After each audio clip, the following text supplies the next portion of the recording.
Shalom Sobat WB. Renungan Harian Wanita Bijak Hari Minggu 17 Agustus 2025 berjudul Kemerdekaan yang Sejati. Pembacaan firman Tuhan kita ambil dari kitab 1 Korintus 7 ayat yang ke-23 dan 24. Sebelum kita membaca firman Tuhan, mari kita berdoa. Tuhan Yesus yang baik, terima kasih untuk roti hidup yang dibagikan kepada kami setiap hari. Ajar kami untuk kami boleh membaca, merenungkan dan melakukan dalam kehidupan kita sehari-hari. Roh Kudus, pimpin kami untuk belajar firman Tuhan hari ini. Amin. Sobat WB, mari kita baca firman Tuhan dari 1 Korintus 7 ayat yang ke-23 dan 24 menurut Alkitab Terjemahan Baru edisi 2. Sekali lagi, 1 Korintus 7 ayat yang ke-23 dan 24. Demikian sabda Tuhan. Kamu telah dibeli dan harganya telah lunas dibayar. Karena itu janganlah menjadi hamba manusia. Saudara-saudara, hendaklah tiap-tiap orang tinggal di hadapan Allah dalam keadaan seperti pada waktu ia dipanggil.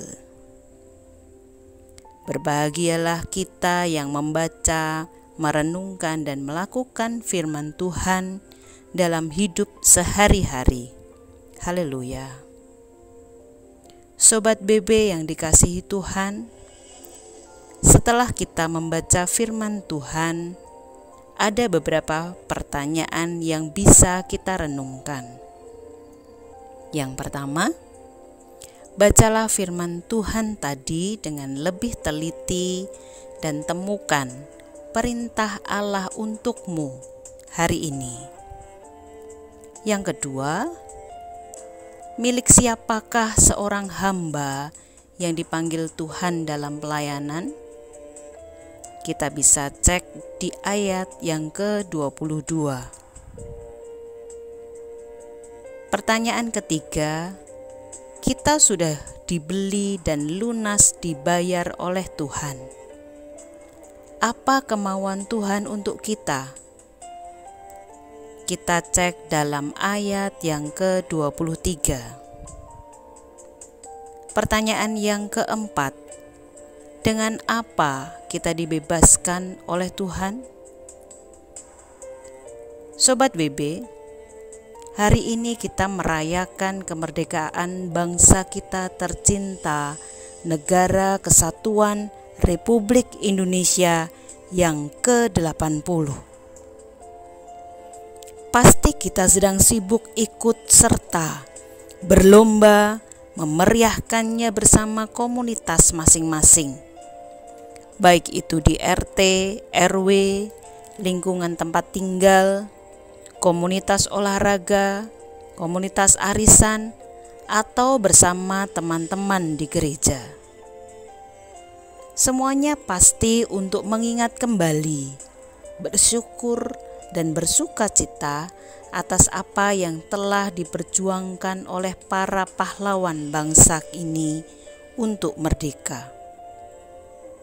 Tetapi sukacita perayaan ini perlu dilanjutkan dengan tindakan dan kerja nyata, karena itu adalah bagian dari bagaimana mengisi kemerdekaan ini. Demikian juga hidup kita yang sudah merdeka dari perbudakan dosa oleh karena seorang pribadi yang mau dan bersedia menyerahkan dirinya untuk turut merasakan penderitaan di bumi. Dan bukan itu saja, dia rela mengalami kekejaman salib sampai mati untuk menggantikan kita. Yesus dijadikan korban karena dosa kita yang ditanggungnya.